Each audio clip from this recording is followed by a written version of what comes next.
Well, and I know as a high performance coach, you work with a lot of business owners. And Oh so yeah. this was one of my interests today because we have a lot of business owners that are in the cleaning industry Hmm. and they go to customers' homes.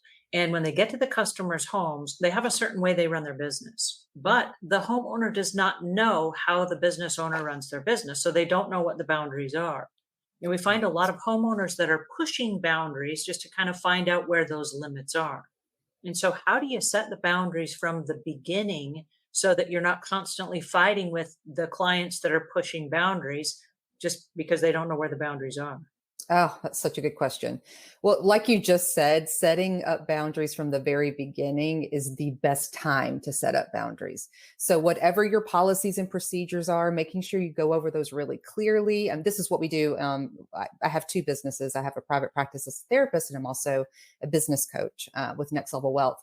We always go over what the boundaries are very explicitly in writing, and we have people sign that.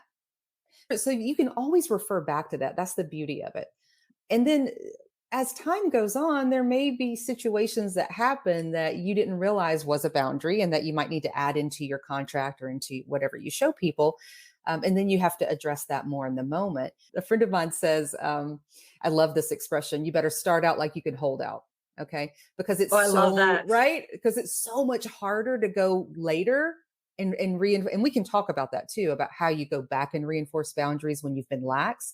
But oh, it's so much harder. So the best thing you can do is start out like you can hold out. Think about what is going to be okay with you now and in the future, and just go ahead and do it that way.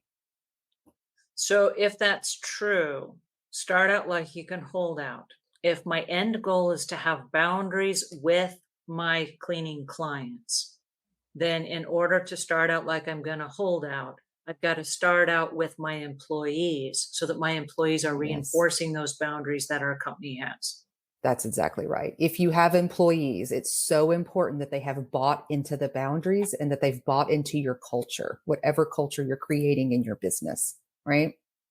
And so that sounds like it goes back even one step. Whereas a business owner, you have to be crystal clear about what your boundaries are in order for you to be able to teach your employees and then for them to be able to reinforce those with the clients. Oh, absolutely. Yeah. And usually, this is my assumption, usually by the time you hire employees, you've been doing this for a while or you've done it before.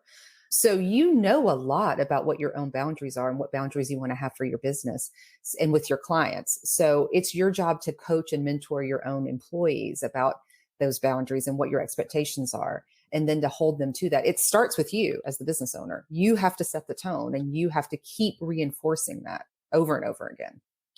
So I don't know where you were when I started my business, but I did it all backwards. Most of us do. I did too with my first business, by the way.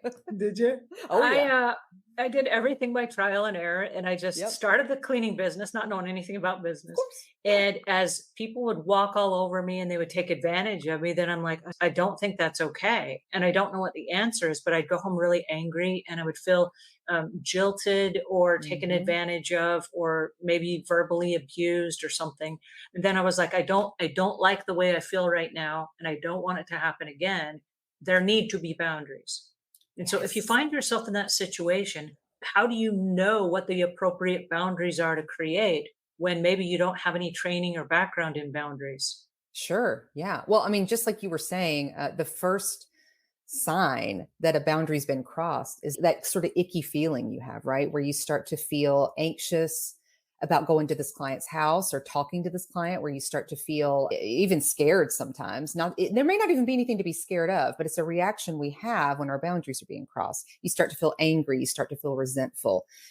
When that's happening, you can rest assured you've got some kind of boundary being crossed, and you need to take a step back and really sit with that.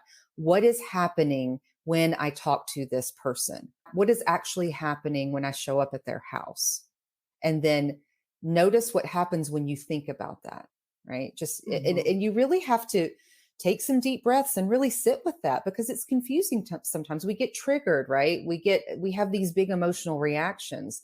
So take some deep breaths, ground yourself in what you know to be true about you and about what you're doing, and then really go through that timeline with that client. What's happening when you talk to them and when you clean for them?